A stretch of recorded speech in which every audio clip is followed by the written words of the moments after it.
For thousands of years, elders and knowledge keepers have used stories to educate future generations.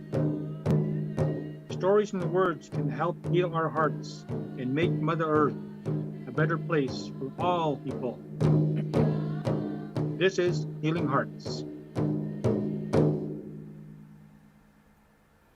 Hello everyone, welcome to Healing Hearts. I'm Tracy Koga. Well, we all know we're heading into a federal election come September 20th. And so by now we should see a sea of lawn signs with people advertising and spreading the word on who they want to vote for. But here in Winnipeg, we see more signs saying, "Stop Bill 64, don't vote for Bill 64, and my favorite, slam the door on 64. So what is Bill 64? Well, it happens to be a very controversial education bill that will be a game changer for education here in Manitoba. So tonight, we'll discuss how Bill 64 will affect Indigenous and newcomer communities. This is Healing Hearts.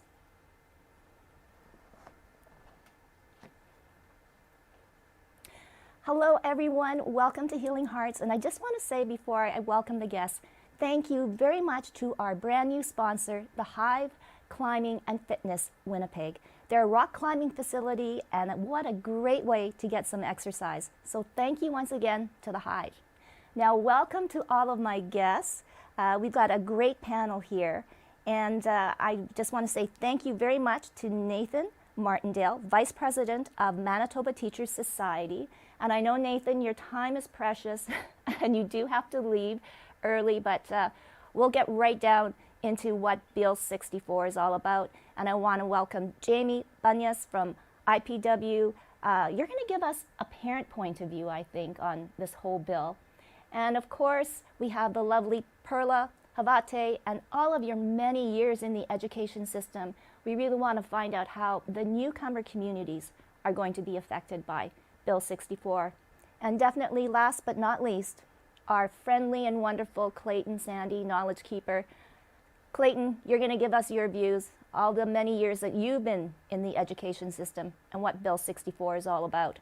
And I will also bring in a special guest, but we'll be reading his notes, and that's John Weems. And he's a former Dean of the Faculty of Education for the University of Manitoba and a lifelong educator. So now we have all of our guests. I'm going to go to Nathan. Let's get right down to it. For those that are, their kids aren't in the school system anymore, or, they don't really care what is Bill 64, what is it exactly and how it can possibly affect all of us? Well, first of all, thank you for having me, and I'm more than happy to attend tonight and give a brief overview on Bill 64 and why the Manitoba Teachers Society is speaking out against this regressive education reform. So Bill 64 is formally titled the Education Modernization Act, and it introduces a new model of governance for public education in Manitoba. And this enables the provincial government to enact some of the recommendations from the K-12 education review that was initiated 2 years ago. Now, it's important to note here that only some of the recommendations from that review are making it into the legislation, and the Manitoba Teachers Society is disappointed that a lot of things are missing. And when we made our submission, which seems like 5 years ago, but it was only about 2 years ago, the top 3 of our recommendations had to do with child poverty. And we're very disappointed that this legislation does not do anything to address the problem of child poverty in Manitoba. And this is important because we know that if children are going to school hungry, they cannot learn. So the basic needs have to be met first. We asked the government to put something to consider meal programs, whether that's breakfast and or lunch, and there has not been a firm commitment to that, and that's just one problem. We have many concerns, but we like to point that one out first because this government needs to solve and actually work on the child poverty problem in Manitoba. We also strongly believe that the bill does not do anything to improve learning conditions for Manitoba students. This is about partisan politics, not education reform. Bill 64 centralizes the government control over public education. So how does it do that? It dissolves the 37 English school divisions across Manitoba and establishes a centralized provincial education authority. And this has an impact on public education. It reduces the government accountability and transparency.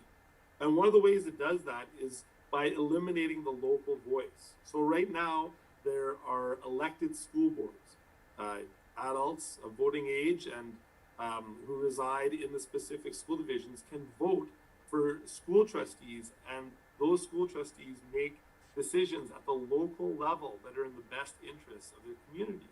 And the system has served its purpose well, especially how it connects to parents. Right now, there are parents, they have the ability to pick up the phone and call their locally elected school trustee or email their locally elected school trustee, and there's a connection to the community.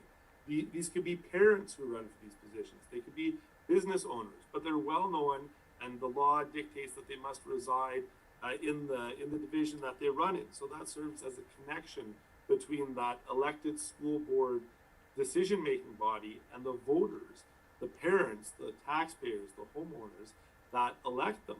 That system is going to be eliminated, and there's going to be no more school divisions, but rather mega regions that are vastly different in size. And that's another problem with this Bill 64.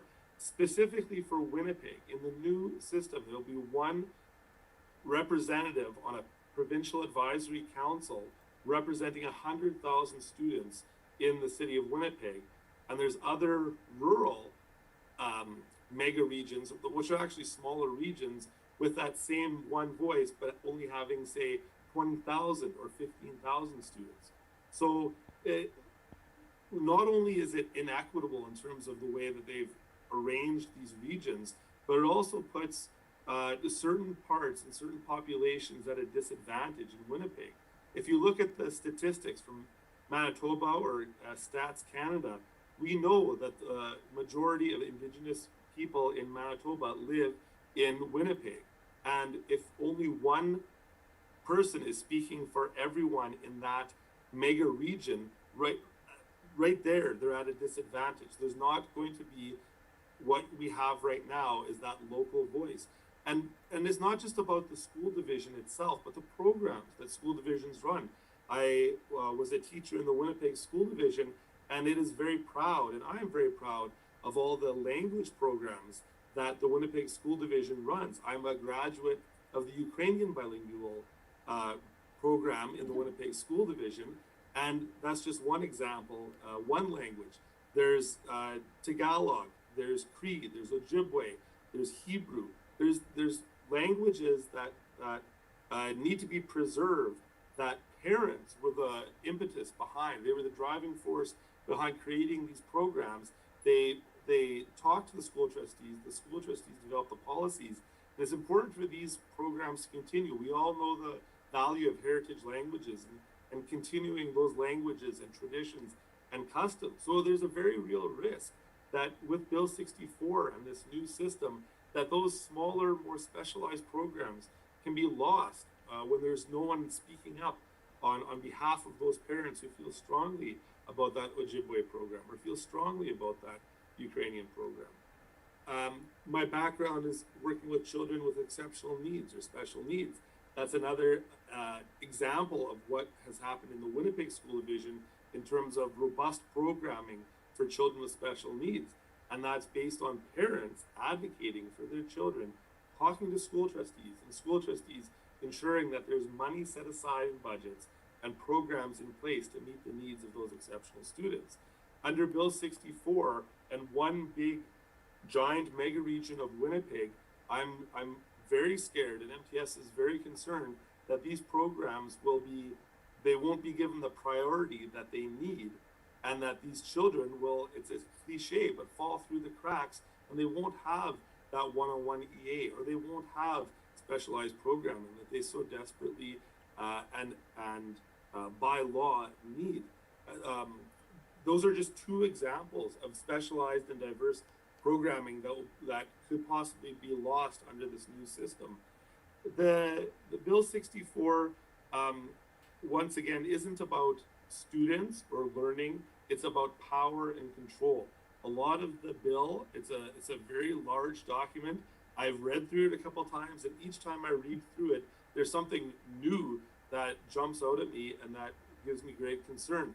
There's a lot of power that is given to the Minister of Education in this bill, and that's scary because with the stroke of a pen or a decision by cabinet or the premier, big decisions can be made that affect the whole province, and I guarantee you they won't care about the little school in the. I went on a tour of schools last year, and I went to the most southwestern school in Manitoba, and it had a principal and a teacher and 13 kids. Under Bill 64, the provincial government is not going to care about these kids and that school because they're going to make such large-scale decisions. Whereas right now, the local school division in that corner of the province does value that school. The schools are almost always in rural Manitoba the central heart of the community.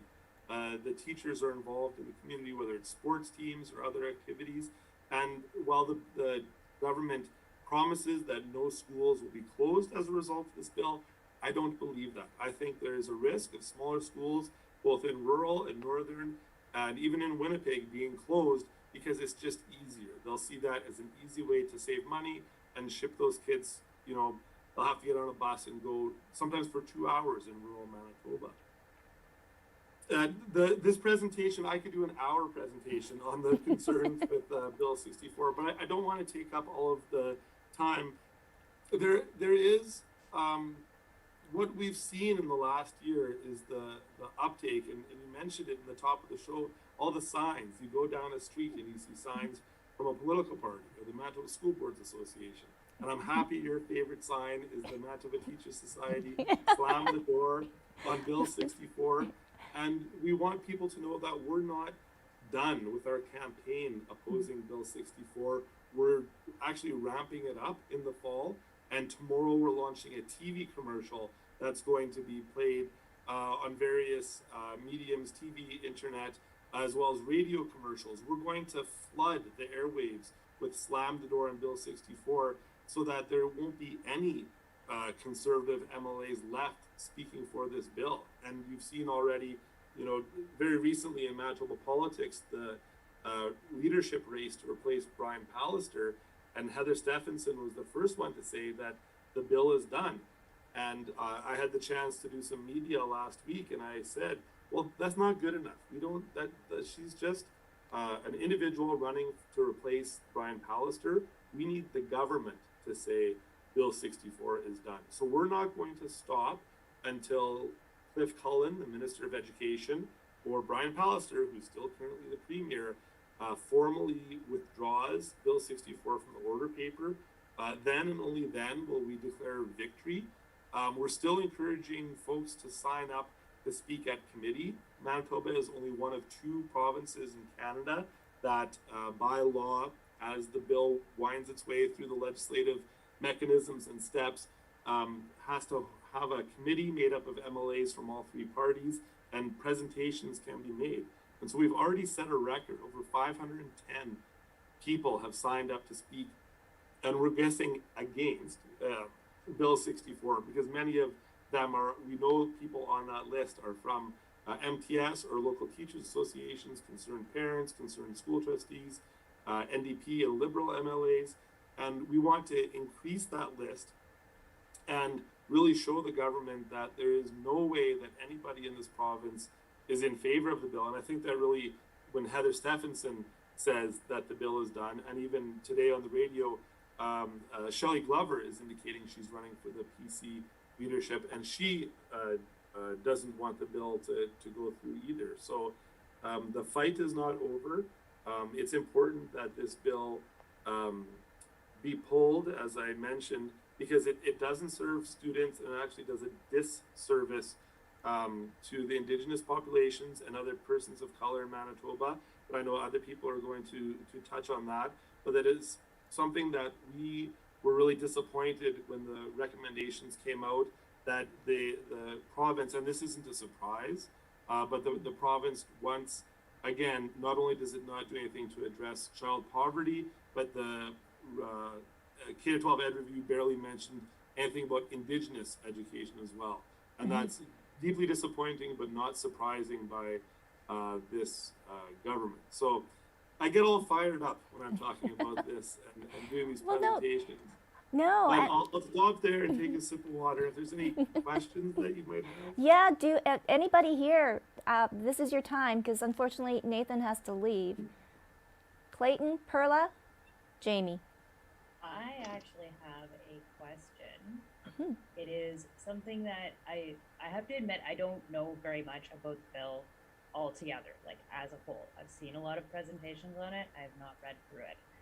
But there is one part of the bill that concerns me as a parent that I have been curious about and never actually gotten more information, no matter who I ask. So don't worry if you don't have the answer to this question, because there may not actually be an answer to this question. But at one point it mentions being the ability for the province to remove sensitive or possibly triggering information from the education system. And as an Indigenous parent, well, when I was a kid, I had no idea what residential schools were. And the first time that I had ever heard about them was when my daughter came home with a graphic novel called Sugar Falls, which was beautiful, by the way. Powerful, but beautiful. But one thing that always, like, what does that mean to remove sensitive or potentially triggering information from the curriculum?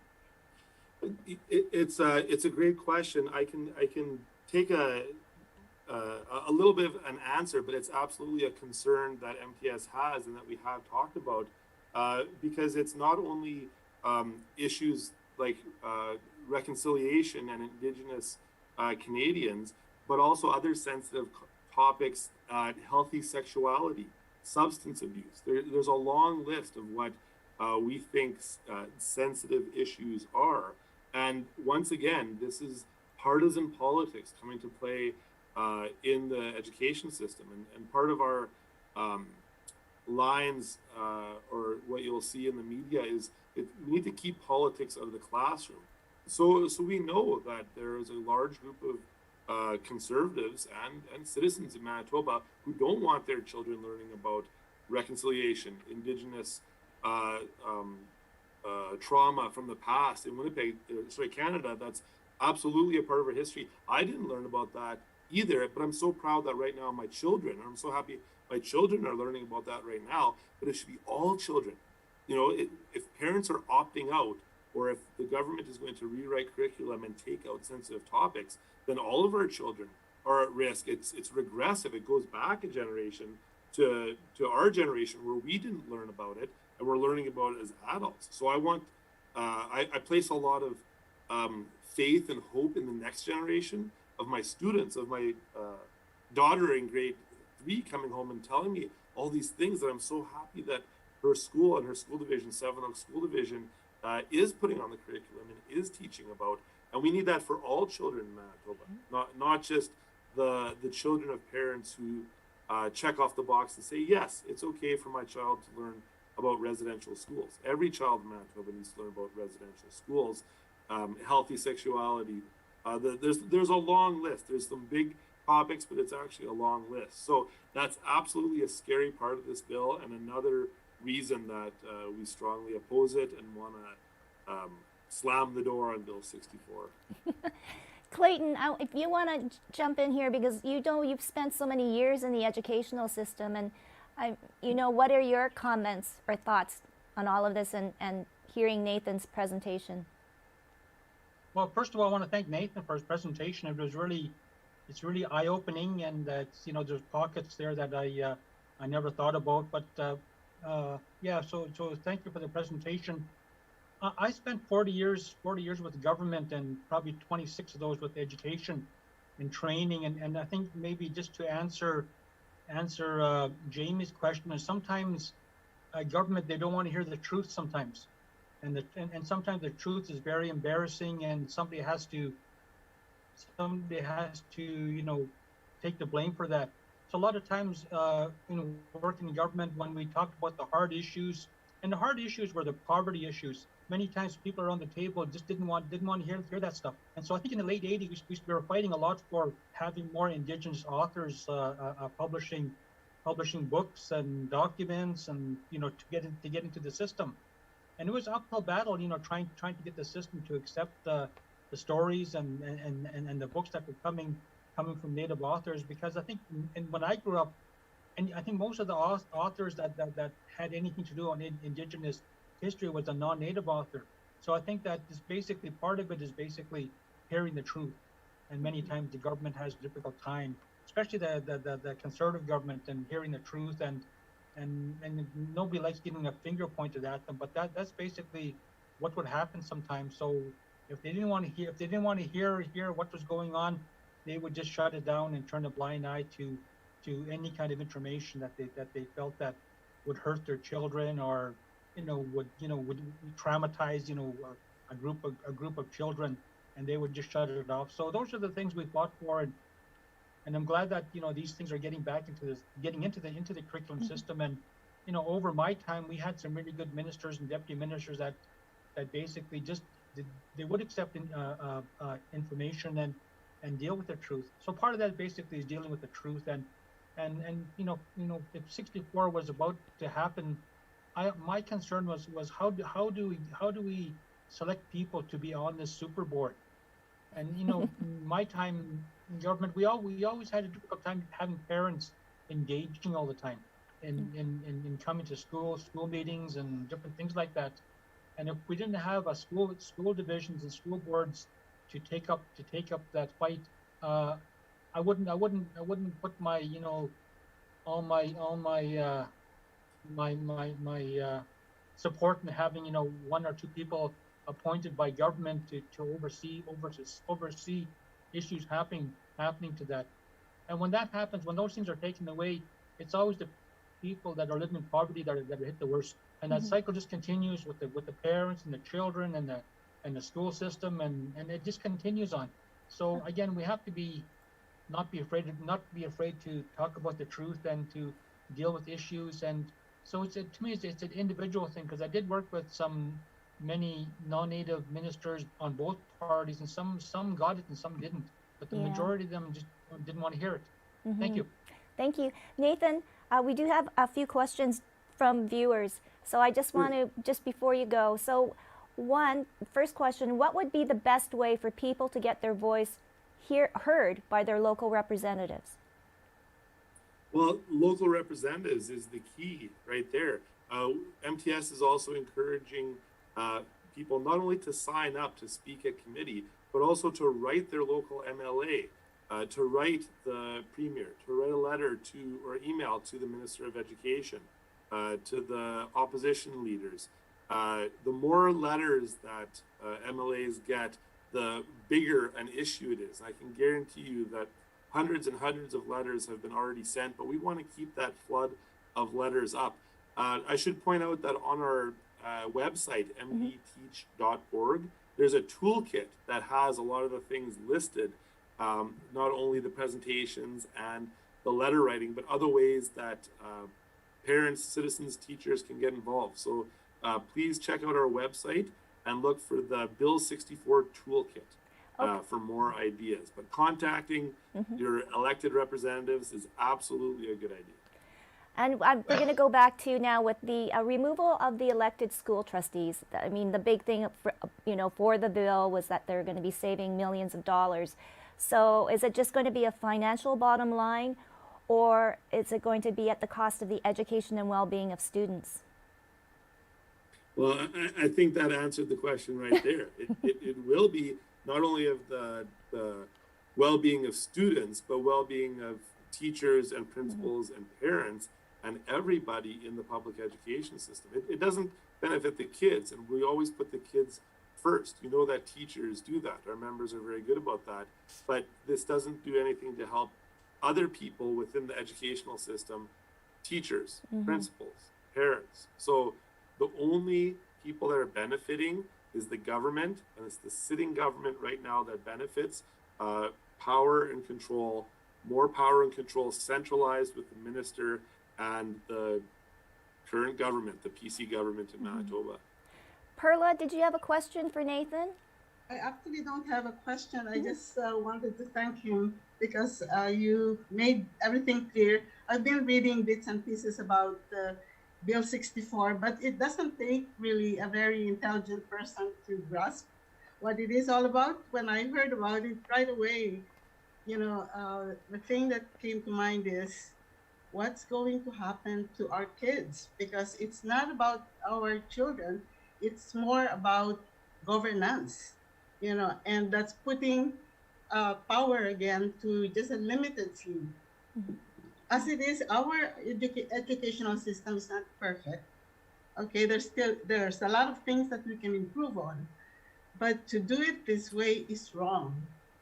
It's just going to put everything upside down, make everybody really anxious about this change, and in the process, our kids are left behind. And that's the thing. Where I'm coming from, because I work as community liaison officer for Winnipeg School Division, and my position was created in the 1980s precisely just to respond to the need of the influx of Filipino children. That's just one example of how our school divisions respond to specific needs. And Nathan has mentioned all the special programs that developed through the years, responding to the needs of our children. And it's been functioning well that way. And especially here in Winnipeg, in central Winnipeg, where there's a lot of needs. If this bill goes through, I'm afraid for our children. I'm really, really worried that they'll be left behind.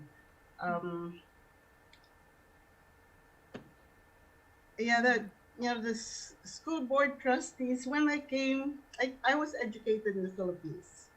Okay, so I was educated the traditional way. I learned how to read through phonetics and stuff like that. So when I came over, I was able to embrace the new system that we have here, including the school board and all that, because that was a new concept for me.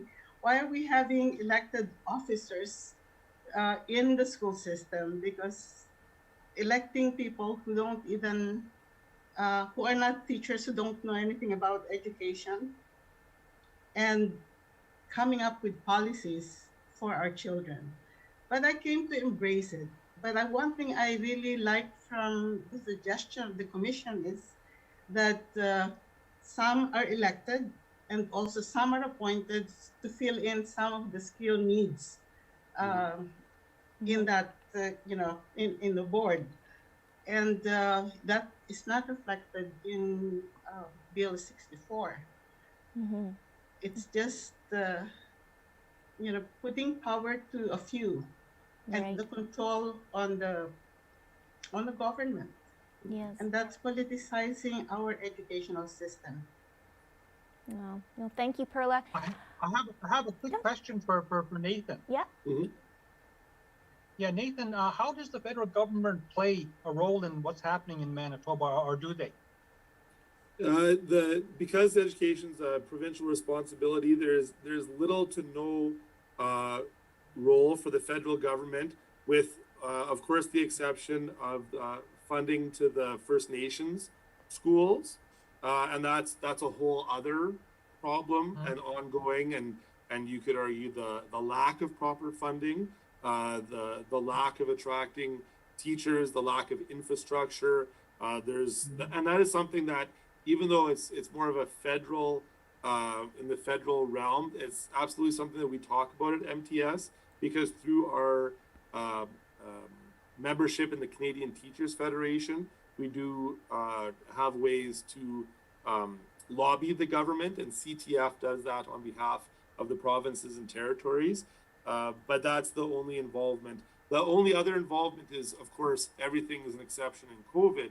So there was money given by the federal Liberal government last spring that was supposed to be earmarked for COVID expenses. There wasn't a whole lot of detail. So back in the spring, MTS was pushing for the government to please spend this money, whether it's on hand sanitizer or more substitutes. You need to spend $85 million that Prime Minister Trudeau gave to Manitoba, and it was broken down per student. So the Winnipeg School Division was supposed to have the biggest chunk of that money.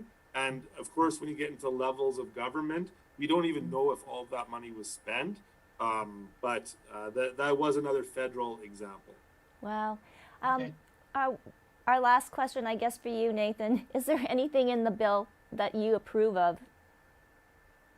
Well, we always try to give credit where credit is due. It's really easy to pick out all of the bad things, because generally speaking, it's all bad. And I don't have, it's a 364-page document. It's this thick. So, you know, we have our list of concerns. That's also on the website. And the problem is there were things in the recommendations that the K-12 Commission made that we agreed with. There was some good things in there. The problem is the government totally spent that money and tossed that report aside.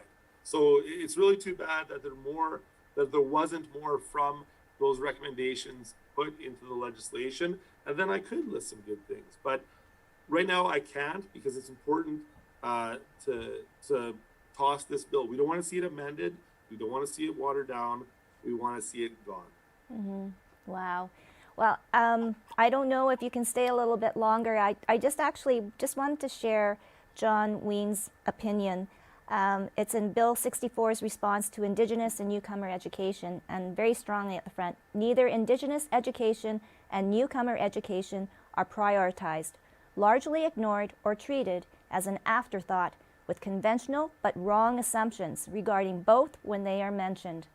Although there is talk of consultation and working together, the people actually affected or involved are rarely acknowledged nor room made for their involvement. So that's pretty strong. He goes on with some, and it separates Indigenous education and newcomer education. If you want to hear these points, I can read them out. It's his concerns. So here's what Bill 64 is offering for Indigenous education. Indigenous education is consistently talked about in deficit terms. Closing achievement gaps in science, calculus, and technical education. Improving graduation rates without evidence as to viability through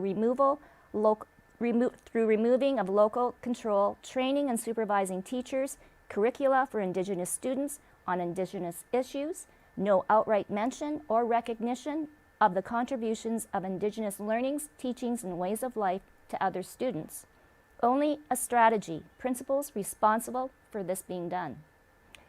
Including education about treaties, history, as if there is one Indigenous history, and residential schools without any rationale or details provided for any of the above. Promise to collaborate with First Nations partners, Métis, Inuit not mentioned, for federal versus provincial responsibilities, but otherwise rely on the Aboriginal Directorate and a newly imagined Indigenous Inclusion Directorate Advisory Council. Makes inclusion sound a little bit like assimilation to John. Promise an elders and knowledge keepers in schools initiative, as if this is new. Many school divisions introduced these as much as a decade ago. And finally, a hint at a need for teachers for rural and northern communities with no further action suggested. And he makes a note here. Free Press writer Negan Sinclair has especially and repeatedly warned that the centralized control under a provincial education authority sounds a lot like the front runner to the residential school system. So obviously he has some strong words.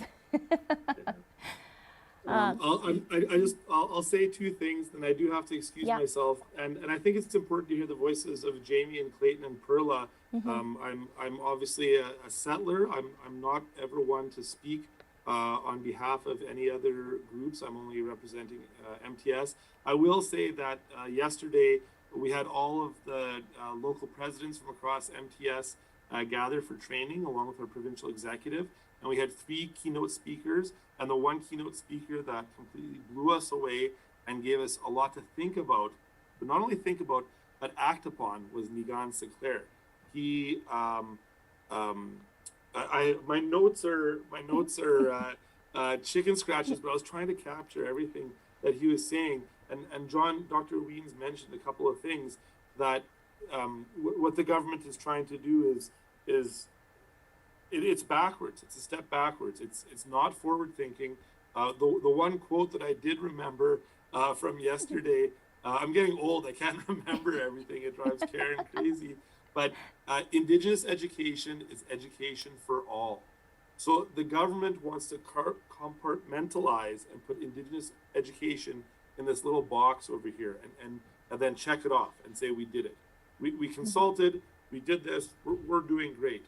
But it's not that simple. It needs to be, as I mentioned before, all children learning, all teachers teaching, the acceptance of all ideas, and not just the same old white colonial teachings that have permeated the education system in all of North America for 200 years. So those are my thoughts on that. I want to leave space for others to speak. I would love to come back and participate more, but it's almost 7:40, so I'm going to say my goodbyes, and maybe one day we'll again be in a virtual room together. Oh my goodness, yes, that's so wonderful. Thank you so much, Nathan. Yes, and we'll get those letters started up and sending them to you too. Yes, please do. Thank you very much. It was nice to meet everyone. Thank you for the time. Yes, good evening. Thank you. Jamie, what did you think of John's, like, I was reading these notes and I'm going, I wish you could be here to, but it's, yeah. Well, actually, I kind of wanted to say this a little bit earlier in the episode, but we were focusing on Nathan's presentation, so politely waiting my turn. But I know you introduced me as Jamie from Immigration Partnership Winnipeg.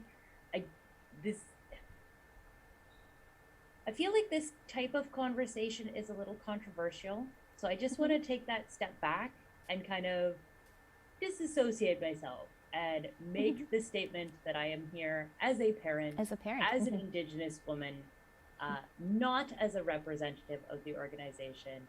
And then that way, if I do say anything particularly controversial, everyone knows these are my own views and not anybody else's.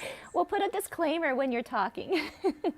Yes, that's my official disclaimer. Yes, and I did say you're going to be representing as a parent and learning all about this, and you've got a young daughter, and you know I actually have 3 children. Oh. So my children are 11, 15, and 20. Oh my goodness. Yes, and so one of the things when Nathan was talking about his presentation is that the government of Manitoba did not put into this bill anything about child poverty, and they did not do any of the recommendations with child poverty, and that actually is something that is very, very close to my heart. I am a very big advocate against socioeconomic discrimination. So my son is 20 because I had him when I was very young. And so I was a low-income, Indigenous, single mother, 22 years old, trying to join the Parents Association at my school. Didn't go out so well, did not feel so welcome. But it's... My number one thoughts about this bill is honestly that the bill itself is ridiculous. Everything in it is just so over the top ridiculous in how limiting this will be for the voices at the table and how centralized this will be for the voices at the table. And as I said, being 22 years old and trying to go walk into a parents association meeting at my school, I know that's not my voice coming out of that parents association. I am the only person there that is that young. I am the only person there that has that little time because I'm working so often. I'm the only person there that has that little money because I don't have a university degree. I'm the only person there that looks the way that I do. And I know that the voice coming out of that room is not going to be my voice. And so when they're making this few voices going to the table, I know that's not going to be my voice. And I know it's not going to be my daughter's voice or my son's voice or any voice of any person who knows what I go through or what my children go through. What really, really scares me about this bill is it scares me that the bill is going to not pass and everyone is going to pat themselves on the back and say, we really dodged a bullet there. Thank goodness that didn't go through. And then we're all going to breathe a collective sigh of relief and we're going to go home. And the voice coming out of that room still isn't going to be my voice. And it's still not going to be my daughter's voice. And I maybe kind of stepping out on a limb there, but I'm going to venture that it's probably not going to be Perla's voice either. And it's probably not going to be Clayton's voice either, because I really feel like it never really was.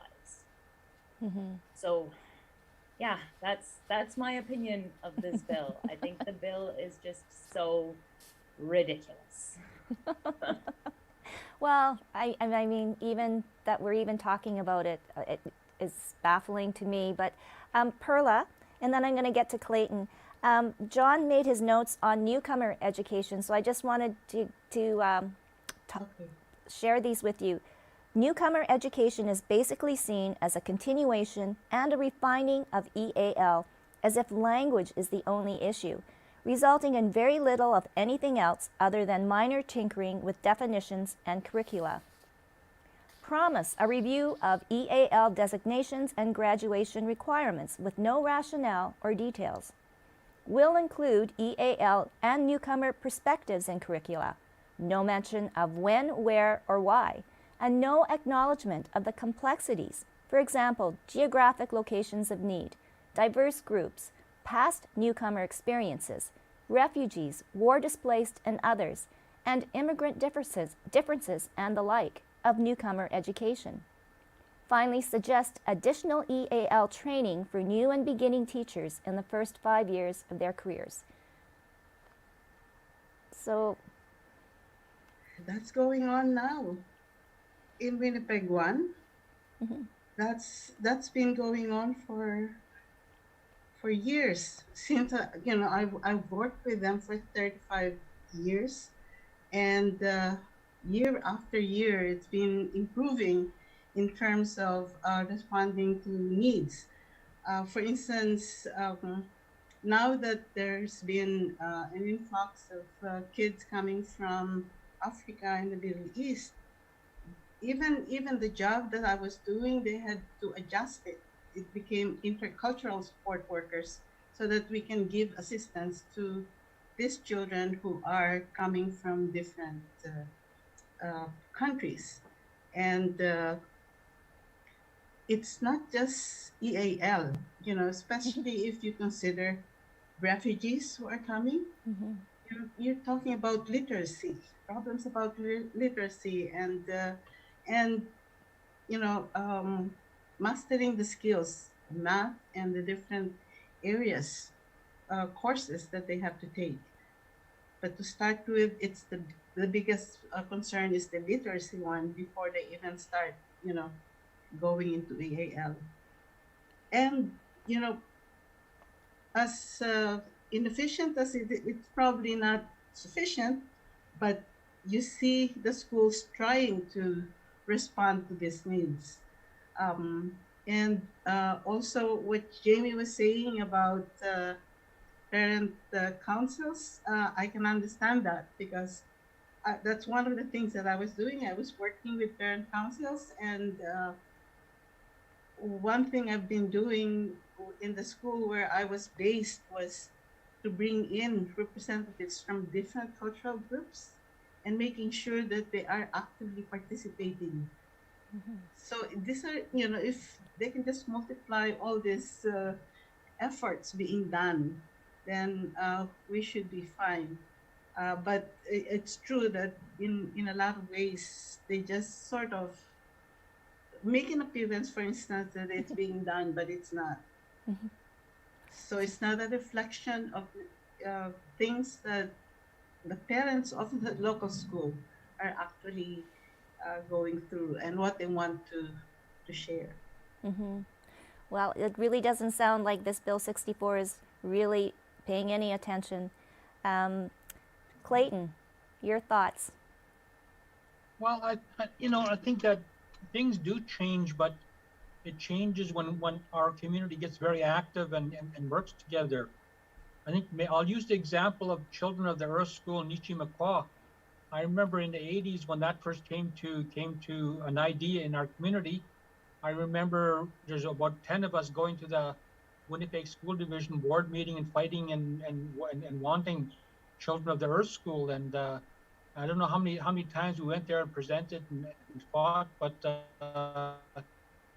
eventually we got it. And I remember one particular night I spoke there, and so did another friend of mine, Dan Highway, about the importance of having Indigenous run schools. And they were trying to give us the school underneath the Disraeli Bridge at that time to be Children of the Earth School, but we wanted the location it has now. And I remember going there, and I made my presentation. So did Dan.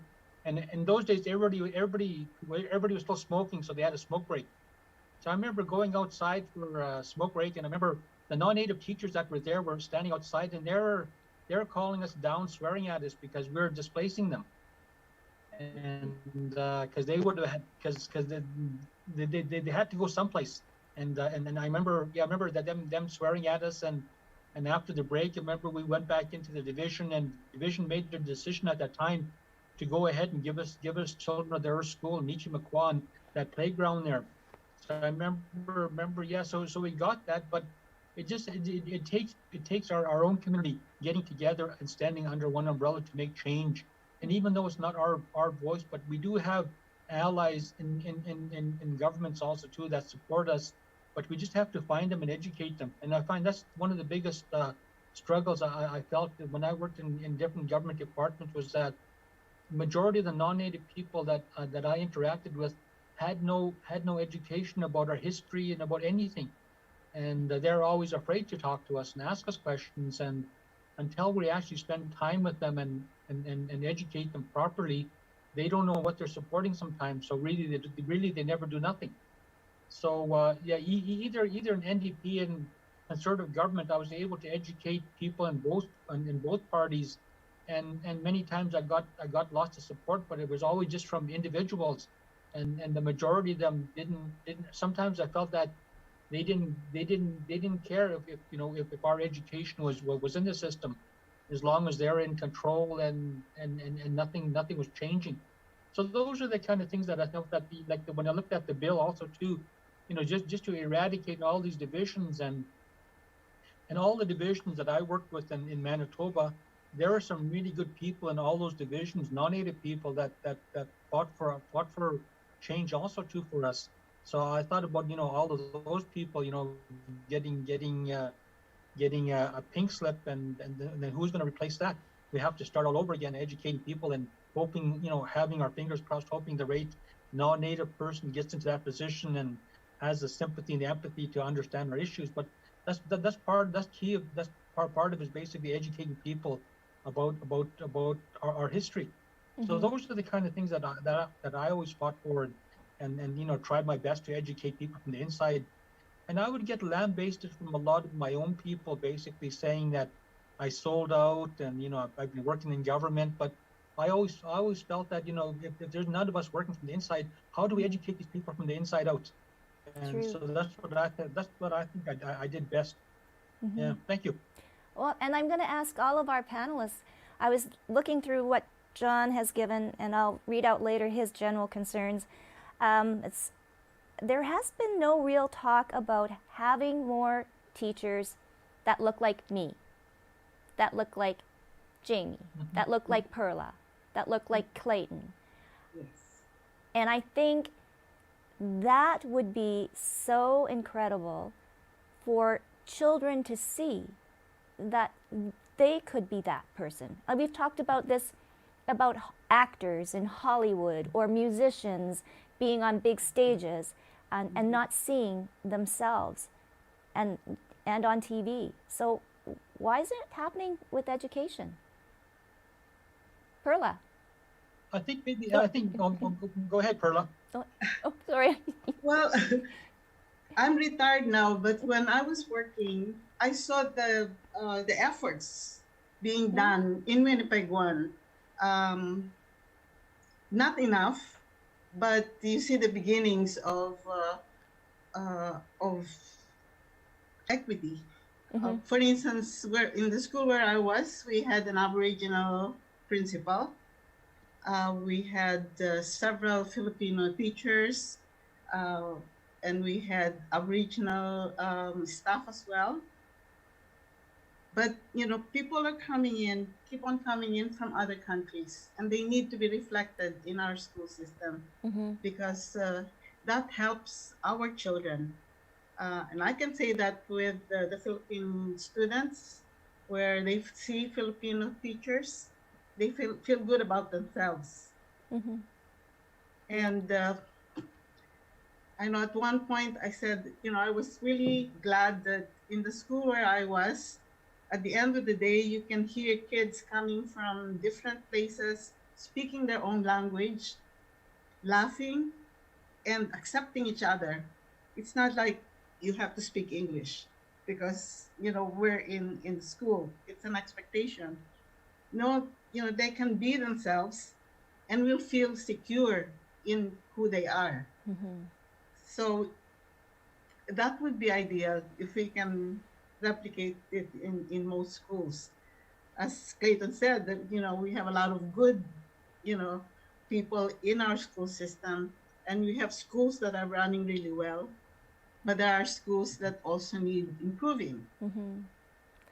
Clayton, you wanted to add something?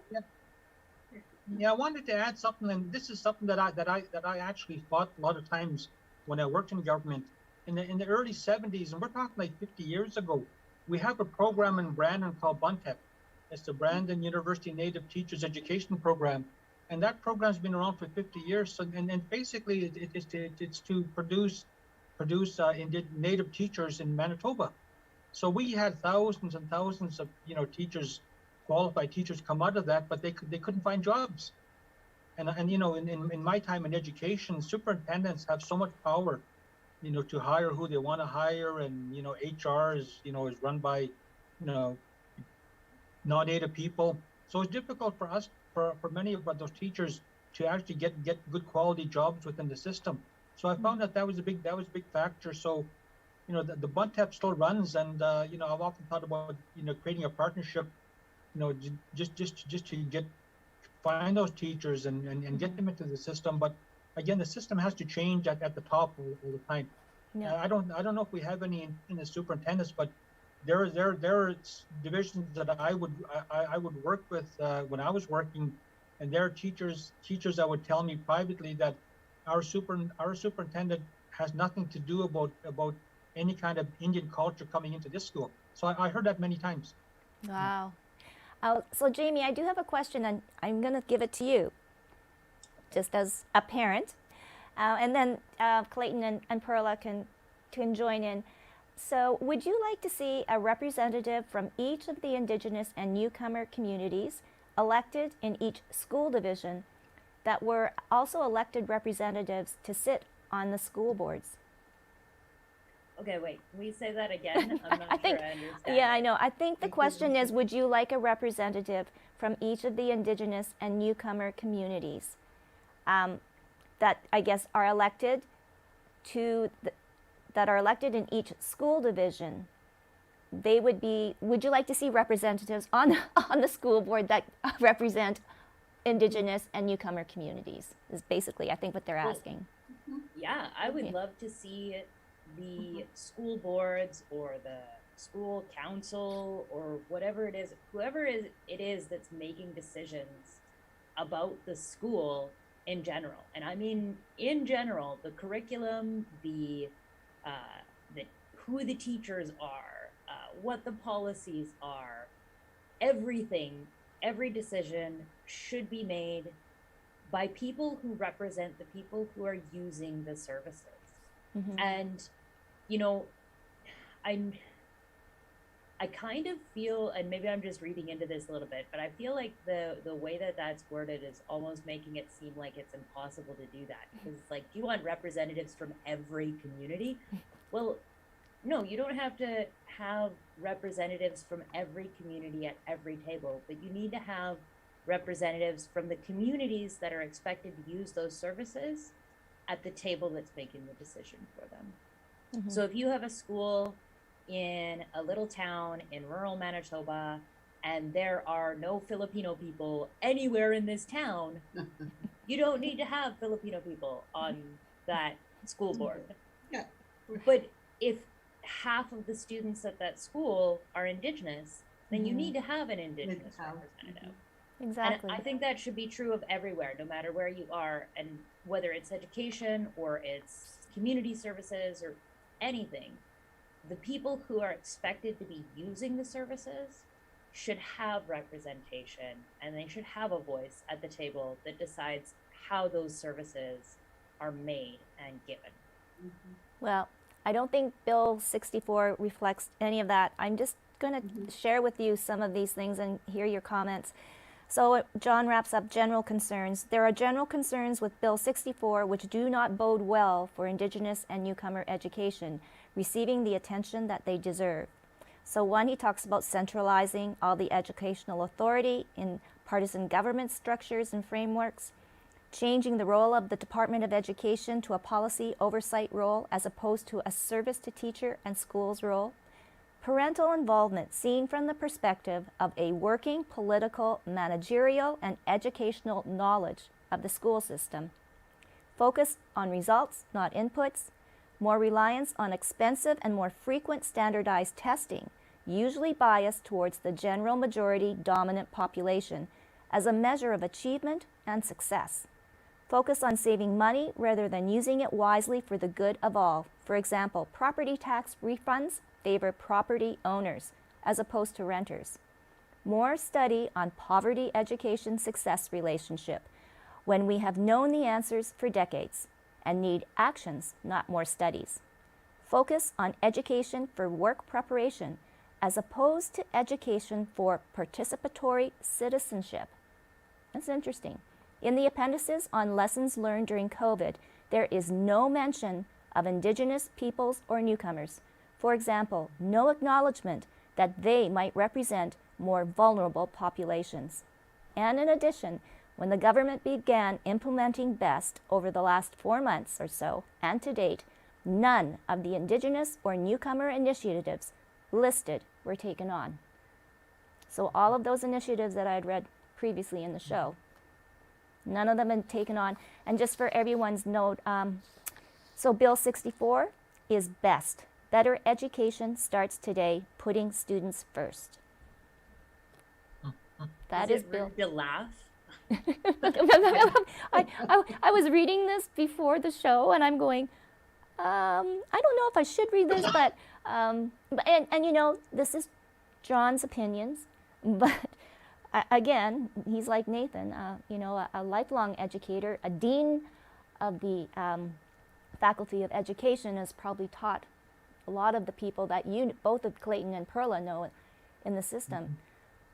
So Clayton, what are your views then, especially the real, like, not talking at all about Indigenous and newcomers? Yeah, well, you know, when you mentioned that last sentence there, who in their right mind is going to say no? You know, the students aren't important. So a lot of times the voices, the people that the government is, you know, is preaching to is people who are upper class and have the means to, you know, for education and to, you know, to make sure their kids get the best education. But there's really nothing there to talk about the poverty and all the other underlining stuff. So basically, the people give the rubber stamp it, because you're not going to say no. This shouldn't be for the students. Of course, it should be for the students, but it's for students from one group only. And when you mention about having different people from different committees, it has to be more than one or two or three people on these committees, because you can't just put one Filipino or one Black person or one Indigenous person sitting around a table with 15, 20 non-native people and expect their voice to be heard, like Jamie had just said. So yeah, so I've always fought for, if your student population is 60% Indigenous, you should have 60% Indigenous teachers there, and you should have 60% parent committee members. So that's the way I always felt it out when I had a chance to say my 2 cents in government. Wow. Perla? Well, obviously, the most important factors that needed to be considered are not really important when it comes to this Bill 64. And we're really concerned about that. And in terms of having somebody being represented in the school board, I read something about the report of the commission where it said, because not everyone really is bent on running for office. So just to have some elected officers, but strategically to appoint, representatives from different communities, also considering the skills that they have to balance off what is needed to have the school board operate properly. That will give a chance to people who are not represented, population that's not represented, to come in. But that means whoever is in the position to appoint has to do it strategically, so that a population represented in the school division have representation in the board. No doubt. And Jamie, and I'm kind of thinking about what you said, being afraid that, okay, the bill will not pass and people will be patting themselves on the shoulders, but it's going to rear again its ugly head in another shape or form. So, or do you think so? It's not. It's not even necessarily that we'll end up with a new bill coming up later on that's going to have another similar thing. It's the way things are right now is not great. It definitely needs to get better, and we do need some sort of reform. I don't think we need this one, but we do need things to get better. And so that's kind of what I was talking about with, like, I don't want everybody to be like, the system that we have now is good because it could be worse. It has to be better. Yes. Yeah, we need to work towards better. Yeah. No. Clayton, you got something to add? Oh. No, I don't. Okay. I'm happy with everything. Yeah. Oh, good. Well, I mean, special thanks to Nathan and John Weens, too, as well, for his notes and comments. But I think, yeah, let's slam the door on Bill 64. I just like it because it's such a catchy phrase. Can I say one last thing, Oh, Tracy? you sure can. Okay. Yeah. I was thinking about this earlier. Actually, when you said property taxes, is when this first occurred to me. But it was kind of running in my head when Clayton was speaking earlier as well. But I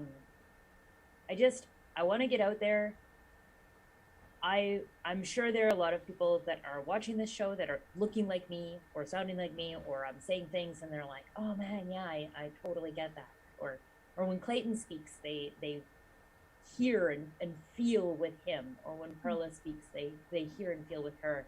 But I'm sure that there is somebody that is watching this that is like, I don't have kids and I don't care. Why do I care about this?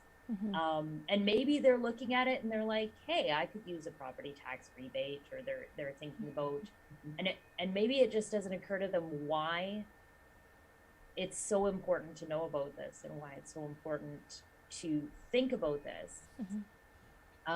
So I want to say my children and you know, our children one day are going to run this city, and they're going to run this province, and they're going to run this country, and they're going to run the businesses, and they're going to run the schools. And right now, the people who are running the city and the province and the country and the schools and the businesses, those people grew up in a certain education system, being provided with certain ideas and certain information, and we are now all affected by the education that they received. And so it's important for you to care about this right now, because one day everyone in this country is going to be affected by the education that our children are receiving. Yeah. And on that note, Yes. but exactly, I think that was my opening question to Nathan. My kids aren't in the school system anymore, everything, so why should I care? And you came and it's brought it full circle, and that's so well said, Jamie. Yes, because it is our future, this is our country, and we all need to take a little bit of a look back and really start caring. So thank you so much to everyone, Jamie, Perla, Clayton, as always. It's been an honor and a pleasure. I know this conversation could go on, and maybe it will continue. We'll get Nathan back. Special thank you to Nathan Martindale and John Weems, and thank you so much, all of you out there, for joining us on Healing Hearts. Have a wonderful evening.